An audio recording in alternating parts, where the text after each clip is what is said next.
नमस्कार मुलांनो, आपण शिकत आहोत इयत्ता 7वी आणि आपला विषय आहे गणित. आणि गणितामधील आपलं प्रकरण जे आहे ते आहे 7वं आणि आपल्या प्रकरणाचं नाव आहे मुलांनो जोड स्तंभालेख. हे प्रकरण आज आपण अभ्यासणार आहोत. चला तर मग मुलांनो, रेडी आहात जोड स्तंभालेख हे प्रकरण शिकण्यासाठी? चला तर मग शिकूया जोड स्तंभालेख. तर पहा मुलांनो, त्याचा आता आपण काय करणार आहोत, जोड स्तंभालेखचा आपण अभ्यास करणार आहोत. तर पहा मुलांनो, आपलं प्रस्तावना आपली काय सांगत आहे, तर प्रस्तुत पाठामध्ये आपण काय करणार आहोत, तर दोन वेगळ्या आलेखावरील माहिती जी आहे ती एका आलेखामध्ये कसे दाखवता येते हे आपण पाहणार आहोत. जसे की आपल्याला विचारलेलं आहे की अ गट आणि ब गट ह्या दोघांची जी माहिती आहे ते आपल्याला काय करायचे आहे, तर एका स्तंभालेखमध्ये दाखवायचे आहे. मग ते आपण कशा प्रकारे दाखवू शकतो, जसं की अ एक वर्ग आहे आणि बी देखील एक वर्ग आहे. त्या दोघा मुलांचे जे काही गुण आहेत ते आपल्याला एका स्तंभालेखमध्ये कसे दाखवता येईल, तर आपल्याला माहीत आहे की सर्वात आधी आपण काय करतो, तर सर्वात आधी आपण वाय अक्ष काढतो, नंतर एक्स जो आहे तो अक्ष काढतो आणि हा जो जॉईंट बिंदू आहे त्याला आपण 0 असं काय देत असतो, तर त्या केंद्रबिंदूला नाव देत असतो. आणि मग इथे आपलं काय असतं, तर प्रमाण असतं. जर प्रमाण आपण ठरवल्यानुसार असतं, जसं 1 सेंटीमीटर आपण इथे 5 विद्यार्थी घेऊया आणि त्यानंतर मग आपल्याला इथे 5, 10, 15, 20, 25 असे आपण लिहितो. आणि मग इथे काय लिहायचं असतं की त्यांना मिळालेले जे गुण आहे ते आपण दोन स्तंभालेख जॉईंट करून लिहत असतो. जसे इथे विद्यार्थ्यांची काय लिहिणार आहोत आपण, विद्यार्थी, आणि मग ते विद्यार्थ्यांचे जे काही त्यांना गुण मिळालेले आहेत ते आपण इथे लिहितो. आणि असे जे स्तंभालेख आहे मुलांना ते आपण इथे काढत असतो. तर बघा, अशाच प्रकारे जे स्तंभालेख आहे, दोन गटांची माहिती आपण एका स्तंभालेखात कशी मांडू शकतो याचं जे काही उदाहरण आहे ते आपण पुढील प्रमाणे पाहूया. तर पहा मुलांनो, इथे काय सांगितलेलं आहे की अजय आणि विजय यांच्या शेतातील गव्हाचे जे उत्पादन आहे ते क्विंटलमध्ये किती आहे याची जी माहिती आहे ती आपल्याला खालील दोन स्तंभालेखमध्ये दर्शवली आहे. त्याचे आपल्याला काय करायचं आहे, निरीक्षण करायचं आहे. तर पहा मुलांना, आपल्याला सांगितल्याप्रमाणे प्रश्नामध्ये आपल्याला सांगितलं होतं एक अजय आहे आणि दुसरा विजय आहे आणि त्यांच्या शेतातील जे उत्पादन आहे ते गव्हाचे जे उत्पादन आहे ते कशामध्ये आहे, तर ते क्विंटलमध्ये आहे. याची माहिती आपल्याला काय करायची आहे, खाली हे जे दोन स्तंभालेख दिलेले आहे, एकामध्ये अजयचे उत्पादन आहे आणि दुसऱ्यामध्ये विजयचे गव्हाचे उत्पादन आहे. आणि हे दोन्ही जे आपल्याला इथे काय दाखवलेलं आहे, तर स्तंभालेख जे दाखवलेले आहे आपल्याला ते दोन्ही एकत्र करायचे आहे. आणि ते आपण कसे करू शकतो, तर पहा मुलांनो, इथे अजयचे गव्हाचे उत्पादन किती आहे हे आपण आधी समजून घेणार आहोत. विजयचे गव्हाचे उत्पादन किती आहे ते आधी आपण समजून घेणार आहोत. आणि त्यानंतर दोघांचे देखील जे उत्पादन आहे ते आपण एका स्तंभालेखामध्ये कसं मांडू शकतो ते आपण पुढील प्रमाणे पाहूया. तर पहा मुलांनो, सगळ्यात आधी आपण काय केलेलं आहे, तर सगळ्यात आधी आपण एक्स हा अक्ष काढलेला आहे, त्यानंतर आपण वाय हा अक्ष काढलेला आहे आणि केंद्रबिंदूला आपण 0 असं नाव दिलेलं आहे. त्यानंतर बघा, सांगितलं होतं तुम्हाला जे प्रमाण आहे ते प्रमाण वाय अक्षावरती जे प्रमाण असतं ते काय आहे, तर 1 सेंटीमीटर बरोबर 10 क्विंटल असं आहे. पहा मुलांनो, 1 सेंटीमीटर बरोबर किती, तर 10 क्विंटल. बघा इथे दिलेलं आहे की ह्या ज्या रेषा आहेत 1, 2, 3, 4, 5, 6, 7, 8, 9, 10, ह्या 1 सेंटीमीटर बरोबर किती, तर 10 क्विंटल आहे, म्हणून इथे 10 हा नंबर आलेला आहे. मग दुसरा 20, 30, 40, 50, 60 अशा प्रकारचे क्विंटलमध्ये ही जी संख्या आहे ती वाढत जाणार आहे. आणि मग आपल्याला सांगितलेलं आहे 2011 मध्ये अजयचं जे शेतातील उत्पादन आहे गव्हाचं ते किती झालं होतं, 12 मध्ये, 13 मध्ये आणि 14 मध्ये. हे सगळे काय आहेत, तर वर्ष आहेत. आणि या वर्षामध्ये अजयचे गव्हाचे उत्पादन किती झाले होते ते या आलेखामध्ये मांडलेलं आहे. तर पहा, अजयचे जे गव्हाचे उत्पादन आहे ते 2011 मध्ये 40 क्विंटल एवढं झालं होतं. किती मुलांना 40 क्विंटल एवढं झालं होतं. त्यानंतर 2012मध्ये अजयचे गव्हाचे जे उत्पादन आहे ते किती झालं होतं, तर ते 50 क्विंटल एवढं झालं होतं. त्यानंतर 2013मध्ये गव्हाचे जे उत्पादन आहे ते किती झालं होतं, तर ते देखील 40 क्विंटल एवढं झालं होतं. त्यानंतर 2014मध्ये जे गव्हाचं उत्पादन आहे ते किती झालेलं, तर ते 45 क्विंटल एवढं झालं होतं. बघा आता ह्या दोघांमध्ये काय नाही आहे, तर नंबर नाही आहे. मग त्याच्या 5 रेषा वरती जर आपण गेलो तर किती होतं, तर पहा 41, 42, 43, 44 आणि 45. म्हणजेच 2014मध्ये अजयचे जे गहू उत्पादन आहे ते किती झालं होतं, तर 45 क्विंटल एवढं झालं होतं. आता पहा आपण हा अजयचा गव्हाचा उत्पादनाचा जो स्तंभालेख आहे तो आपण इथे समजून घेतलेला आहे, त्याचा आलेख समजून घेतलेला आहे. आता जो विजयचा गहू उत्पादनाचा जो आलेख आहे तो देखील आपण इथे समजून घेणार आहोत. तर बघा सर्वात आधी आपण आलेख पेपरवर काय करायचं आहे, तर एक्स अक्ष हा काढून घ्यायचा आहे, त्यानंतर वाय अक्ष काढून घ्यायचा आहे आणि मग केंद्रबिंदूला आपल्याला 0 हे नाव द्यायचं आहे जे आपण इथे दिलेलं आहे. बघा हा जो आहे तो एक्स अक्ष आहे आणि हा वाय अक्ष आहे. मग इथे वर्षाची नावं आपण लिहिलेलं आहे की विजय जो आहे त्या विजयचे गव्हाचे जे उत्पादन आहे ते प्रत्येक वर्षी म्हणजे 2011 पासून ते 2014 पर्यंत किती झालेलं, म्हणून प्रत्येक वर्ष हे आपल्याला मांडायचं आहे. म्हणून इथे आपण मांडलेलं आहे 2011, 2012, 2013 आणि 2014 हे वर्ष आपण इथे मांडलेलं आहे. आणि त्यानंतर आता वाय अक्षावरती आपल्याला काय करायचं आहे, तर प्रमाण जे आहे ते ठरवायचं आहे. मग वाय अक्षावरचं जे प्रमाण आहे ते आपण किती ठरवलेलं आहे, तर 1 सेंटीमीटर बरोबर किती, तर 10 क्विंटल एवढं आपण ठरवलेलं आहे. म्हणून बघा 10, 20, 30, 40, 50, 60 हे काय आहे, तर उत्पादन आहे क्विंटलमध्ये. आणि प्रत्येक वर्षी मग विजयचे जे गव्हाचे उत्पादन आहे ते किती झालं होतं, बघा 2011मध्ये त्याला 40 क्विंटल एवढं काय झालं होतं, उत्पादन झालं होतं. आणि 2012मध्ये त्याला 55 क्विंटल एवढं उत्पादन झालं होतं. बघा 55च्या 5 लाईन जर आपण वर गेलो तर हा स्तंभालेख आपल्याला मिळतो. म्हणजेच त्याला किती उत्पादन झालं होतं 2012मध्ये, तर 55 क्विंटल एवढं त्याचं उत्पादन झालं होतं. त्यानंतर पहा हा जो आलेख आहे त्याला 30 क्विंटल 2013मध्ये 30 क्विंटल त्याला काय झालं होतं, तर उत्पादन झालं होतं. मग 2014मध्ये विजयला किती गव्हाचं उत्पादन झालं होतं, तर ते त्याला 40 क्विंटल एवढं झालं होतं. म्हणजेच थोडक्यात जर आपण आलेख बघितला तर अजयपेक्षा विजयला जे आहे ते गव्हाचं उत्पादन अधिक प्रमाणात झालेलं आपल्याला दिसून येतं.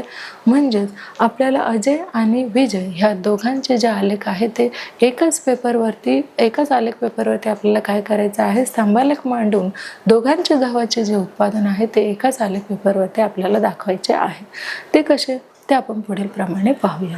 तर इथे पाहूया मुलांना, बघा दोन्ही आलेखातील माहिती एकाच आलेखात दाखवता येते का ते आपण पाहणार आहोत. तर बघा पुढील प्रमाणे आपण एकाच आलेखामध्ये दोन्ही जी माहिती आहे अजय आणि विजयच्या गव्हाच्या उत्पादनाची दोन्हीची माहिती आपण एकाच आलेख पेपरमध्ये कशी मांडूया, तर याप्रमाणे कमी जागेत जास्त माहिती देता येईल. तसेच अजय व विजय यांच्या गव्हाच्या उत्पादनाची जी तुलना आहे ती आपल्याला सोपी होईल आणि आपल्याला झटकन लक्षात येईल की अजयचे उत्पादन गव्हाचे उत्पादन जास्त आहे की विजयचे गव्हाचे उत्पादन जास्त आहे. जेव्हा आपण एकाच आलेख पेपरवरती दोघांची माहिती मांडू तेव्हाच आपल्याला काय होईल, तर दोघांची जी गहू उत्पादनाची माहिती आहे ती आपल्याला मिळेल. तर बघा अशा प्रकारच्या स्तंभालेखाला काय म्हणतात मुलांना, जोड स्तंभालेख म्हणतात. आता इथे जोड स्तंभालेख आहे का, नाही आहे. पण आपण जेव्हा विजयची जी माहिती आहे ते आपण ह्या स्तंभालेखात मांडू, जसे की इथे विजयचे जे उत्पादन आहे ते 40 क्विंटल झालेलं आहे. जर तेच आपण इथे लिहिलेलं असेल तर यालाच काय म्हणतात मुलांना, तर याला जोड स्तंभालेख म्हणतात. बघा 2011मध्ये 2011 मध्ये अजयचे जे गहू उत्पादन आहे ते 40 क्विंटल झाले होते आणि विजयचे देखील 2011 मध्ये गव्हाचे जे उत्पादन आहे ते 40 क्विंटल झालेले आहे. तसेच 2012 मध्ये त्याचे जे गव्हाचे उत्पादन आहे ते 55 क्विंटल एवढे झालेले आहे, म्हणजेच याच्यापेक्षा जास्त. मग हा इथे काय होईल, आपल्याला जोडस्तंभालेख मिळेल. आणि त्यानंतर पहा मुलांनो, जे 2013 आहे, 2013 मध्ये त्याचे जे गव्हाचे उत्पादन आहे ते 30 क्विंटल एवढे झाले होते. तर पहा 30 क्विंटल इथे आपल्याला दिसत आहे. हे कसलं आहे, तर हे विजयचे गव्हाचे उत्पादन आहे. त्यानंतर पहा की 2014 मध्ये किती क्विंटल झालेलं, तर 40 क्विंटल झालं होतं 2014 मध्ये 40 क्विंटल. पहा, म्हणजेच इथे आपल्याला जो अजय आहे आणि विजय आहे या दोघांच्या गहू उत्पादनाची जी माहिती आहे ती आपल्याला एकाच चार्टमध्ये मिळालेली आहे, एकाच आलेख पेपरवरती मिळालेले आहे. यालाच काय म्हणतात मुलांनो, तर याला जोडस्तंभालेख असे म्हणतात. म्हणजेच एकाच आलेख पेपरवरती जास्तीत जास्त माहिती आपल्याला दोघं अजय आणि विजय या दोघा शेतकऱ्यांची आपल्याला मिळालेली आहे. तर पुढे पाहूया मुलांना, अजय आणि विजय यांच्या शेतातील गव्हाचे जे उत्पादन आहे यांची माहिती आता आपल्याला जोडस्तंभालेखामध्ये घ्यायची आहे. म्हणून अजय आणि विजय यांचे उत्पादन आपण एकाच आलेख पेपरवरती घेतलेलं आहे. सर्वात आधी आपण काय केलेलं आहे, तर सर्वात आधी आपण एक्स अक्ष हा काढून घेतलेला आहे, नंतर वाय अक्ष काढलेला आहे आणि त्याच्या केंद्रबिंदूला आपल्याला 0 असे नाव द्यायचे आहे. त्यानंतर वर्ष आपल्याला काय लिहायचे आहे, हे आहेत वर्ष. आणि वर्ष काय आहेत बघा, 2011, 2012, 2013, 2014 हे काय आहेत, तर वर्ष आहेत जे आपण इथे लिहिलेले आहेत. आणि 2011 पासून 2014 पर्यंत अजय आणि विजयने काय केलेलं आहे, जे काही गव्हाचे उत्पादन घेतलेलं आहे ते क्विंटल स्वरूपात आपण ह्या आलेख पेपरमध्ये मांडलेलं आहे. तर पहा मुलांनो, सर्वात आधी जे प्रमाण आहे ते वाय अक्षावरती 1 सेंटीमीटर बरोबर 10 क्विंटल एवढं आपण काय करायचं आहे, प्रमाण ते घ्यायचं आहे. आणि त्यानंतर इथे जो अजय आहे त्याचा आपण डार्क जो शेड आहे, म्हणजेच कलर आपल्याला वेगवेगळे इथे यूज करायचे आहे, जेणेकरून अजयचं जे उत्पादन आहे ते आपल्याला सहजासहजी कळेल आणि विजयचं उत्पादन देखील आपल्याला सहजासहजी कळेल. म्हणून इथे एक आपण डार्क कलर घेतलेला आहे, एक लाईट कलर घेतलेला आहे. मग जे अजयचे उत्पादन आहे ते आपण ब्ल्यू कलरमध्ये दाखवलेलं आहे आणि विजयचे जे उत्पादन आहे ते लाईट कलरमध्ये दाखवलेलं आहे. तर बघा, 2011 मध्ये अजय आणि विजय या दोघांचं उत्पादन जे आहे ते किती झालं होतं, तर दोघांचं उत्पादन हे 40 क्विंटल एवढं झालं होतं. दोघांचंही सारख्या प्रमाणात झालं होतं. कधी, 2011 या वर्षी. आता 2012 मध्ये पहा, 2012 मध्ये आपण बघितलेलं आहे अजयचे जे आहे हे ब्ल्यू लाईन आहे आणि विजयचा हा लाईट कलर आहे. म्हणून 2012 मध्ये बघा 50 क्विंटल एवढं कुणाचं उत्पादन झालं होतं, तर 50 क्विंटल एवढं अजयचं उत्पादन झालं होतं. पण विजयचं मात्र किती झालं होतं, तर विजयचं 55 क्विंटल एवढं झालं होतं. म्हणजेच विजयचं 5 क्विंटलने उत्पादन कसं होतं, तर जास्त होतं. मग इथे आपण 5+ असं लिहूया. म्हणजेच अजयपेक्षा विजयचं उत्पादन 2012 मध्ये 5 क्विंटलने जास्त झालं होतं. मग पुढे पाहूया 2013 मध्ये काय झालं होतं, तर 2013 मध्ये अजयचं जे उत्पादन आहे ते किती झालं होतं, तर 40 क्विंटल एवढं झालं होतं आणि विजयचे जे उत्पादन आहे ते मात्र 30 क्विंटल एवढंच झालं होतं. म्हणजेच त्याला 2013 मध्ये 5% खाली यावं लागलं होतं, कारण 2012 मध्ये त्याला अजयपेक्षा 5% जे उत्पादन आहे, 5 क्विंटलने जे उत्पादन आहे ते जास्त होतं. पण मात्र 2013 मध्ये त्याला 10% म्हणजेच 10 क्विंटलने त्याचं उत्पन्न जे आहे ते 2013 मध्ये कमी झालेलं आहे. कुणापेक्षा, तर अजयपेक्षा. त्यानंतर बघा 2014. आता 2014 मध्ये 45 क्विंटल एवढं अजयचं उत्पादन झालेलं आहे, पण विजयचं जे उत्पादन आहे ते मात्र किती क्विंटल झालेलं आहे, तर ते 40च क्विंटल झालेलं आहे. म्हणजेच इथे पुन्हा 2014मध्ये अजयपेक्षा विजयचे जे उत्पन्न आहे ते कसे झालेलं आहे, तर ते कमी झालेलं आहे. तर अशा प्रकारे आपण अजय आणि विजय ह्या दोघांचे जे गव्हाचे उत्पादन आहे त्याची मांडणी आपण एकाच आलेख पेपरवरती दाखवलेली आहे आणि जास्तीत जास्त माहिती आपल्याला या एकाच आलेख पेपरवरती दोघांच्या उत्पादनाची मिळालेली आहे आणि ती देखील खूप चांगल्या पद्धतीने आपल्याला काय करता आलेलं आहे, तर एकाच आलेख पेपरवरती दोघांच्या गव्हाच्या उत्पादनाची माहिती देता आलेली आहे. बघा, दोन्ही आलेखातील माहिती एकाच आलेखात दाखवता येते का, ते आपण बघितलेलं आहे की हो, आपल्याला एकाच आलेख पेपरवरती दोन्ही जे काही उत्पादन त्यांनी केलेलं आहे गव्हाचं, तर ते आपण एकाच आलेख पेपरवरती दाखवलेलं आहे. मग बघा, याप्रमाणे कमी जागेत जास्त माहिती आपल्याला देता येते. म्हणजेच आपल्याला इथे अजय आणि विजय या दोघांच्या गव्हाच्या उत्पादनाची माहिती अगदी कमी जागेत देता आलेली आहे. नंतर अजय व विजय यांच्या गव्हाच्या उत्पादनाची तुलना करणे देखील आपलं कसं झालेलं आहे, सोपं झालेलं आहे. जेव्हा वेगवेगळे पेपर होते तेव्हा मात्र तुलना करणे हे कसं झालं होतं, थोडंसं कठीण झालं होतं. पण जसं आपण एकच आलेख पेपरवरती दोघांचे जेव्हा उत्पादन घेतले तेव्हा मात्र ते कसं झालं होतं, तेव्हा ते अगदी इझी आपल्याला गेलं दोघांच्या गव्हाच्या उत्पादनाची तुलना करणे. त्यानंतर बघा, अशा प्रकारचे स्तंभालेखाला काय म्हणतात, तर जोड स्तंभालेख म्हणतात. म्हणजेच अ आणि ब गटाची दोघांचीही माहिती आपल्याला काय मिळालेली आहे, एकाच स्तंभालेखामध्ये म्हणजेच एकाच आलेख पेपरवरती आपल्याला दोघांच्या गटाचे काय मिळालेले आहे, माहिती मिळालेली आहे आणि तीही अगदी सोयीस्कर सोप्या पद्धतीने आपल्याला दोघाही गटाची माहिती एकाच आलेख पेपरवरती घेता येते. पहा मुलांना, आपल्याला इथे काही प्रश्न विचारले गेलेले आहेत आलेख पेपरवरती आणि त्याचे उत्तरे जे आहेत ते आपल्याला द्यायचे आहेत. बघा, कोणत्या वर्षी दोघांचे गव्हाचे उत्पादन सारखेच आहे. आपण एक्स अक्षावरती काय मांडलेलं आहे, गव्हाचे उत्पादन मांडलेलं आहे आणि कोणत्या वर्षी अजय आणि विजय या दोघांचे जे गव्हाचे उत्पादन आहे ते सारखेच आहे, तर 2011मध्ये अजय आणि विजय या दोघांचे गव्हाचे उत्पादन कसे आहे, ते सारखेच आहे. पुढचा प्रश्न पाहूया. तर पहा मुलांना, त्याचे उत्तर काय आहे की जोड स्तंभालेखात 2011 वर्षी दोघांचे गव्हाचे जे उत्पादन आहे ते कसे आहे, तर सारखेच आहे. तर पहा मुलांना, जो दुसरा आपला प्रश्न आहे तो काय आहे, तर 2014 साली कोणाचे गव्हाचे उत्पादन जास्त होतं. आता आपल्याला शोधायचं आहे, आपल्या आलेख पेपरमध्ये 2014 हे वर्ष शोधायचं आहे. हे बघा, हे आहे 2014 आणि जो निळा कलरचा आहे तो कोण आहे, अजय आहे आणि हा कोण आहे, विजय आहे. मग कुणाचे उत्पादन काय विचारलेलं आहे, 2014 साली कोणाचे गव्हाचे उत्पादन जे आहे ते जास्त झालेले आहे, तर अजयचे गव्हाचे उत्पादन 2014 साली जास्त झालेले आहे.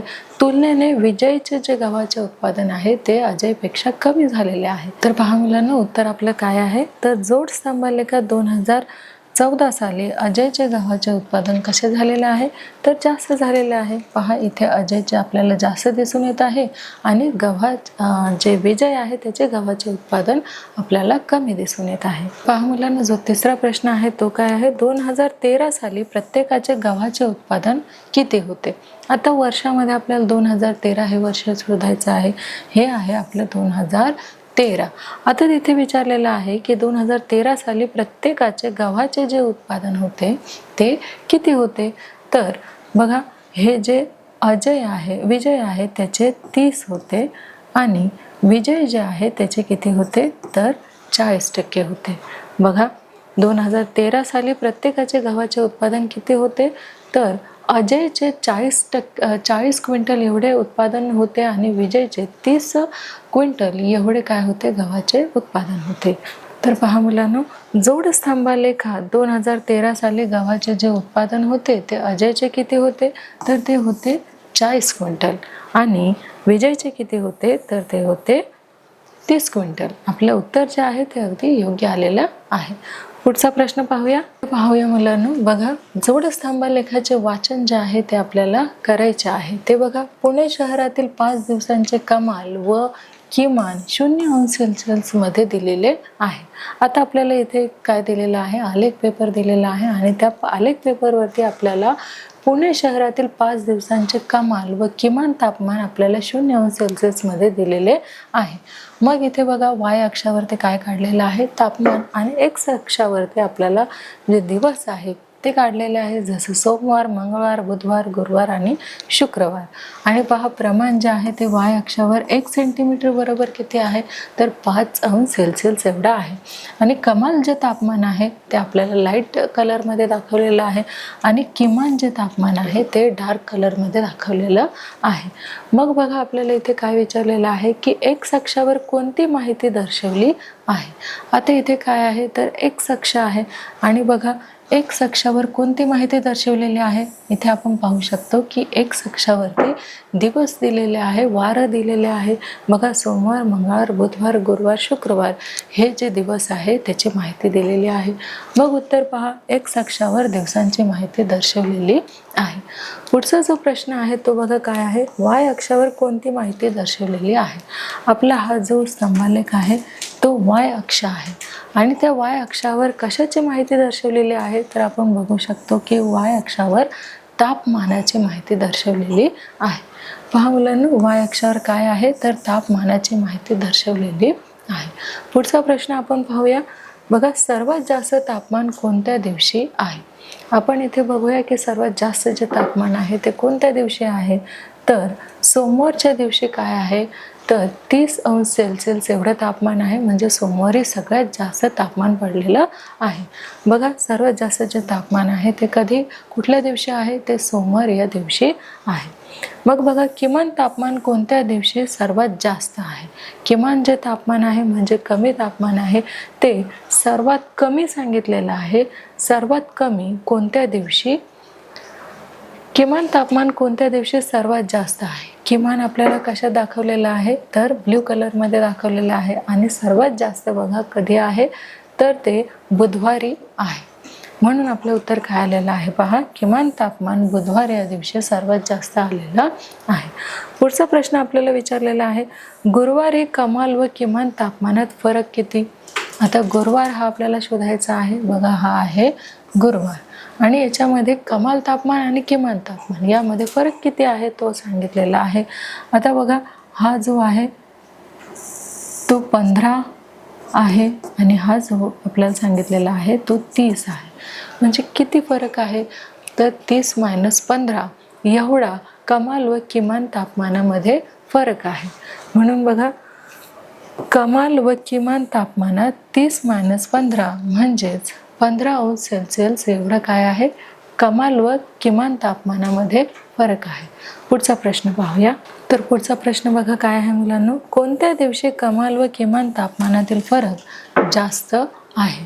तर इथे आपल्याला किमान व कमाल या तापमानातील फरक कोणत्या दिवशी जास्त आहे हे सांगितलेलं आहे. तर बघा गुरुवार या दिवशी काय आहे तर सर्वात जास्त किमान व कमाल या तापमानामध्ये फरक आढळून आपल्याला दिसून येत आहे. बघा कुठल्या दिवशी, गुरुवार या दिवशी. आपण बघू शकतो चार्टमध्ये हा गुरुवार आहे आणि इथे सर्वात जास्त किमान आणि कमाल या तापमानामध्ये आपल्याला फरक दिसून येत आहे. तर अशा प्रकारे आपण जो आलेख आहे त्यावरून आपण काय दिलेले आहे तर प्रश्नांची काही उत्तरे दिलेली आहेत.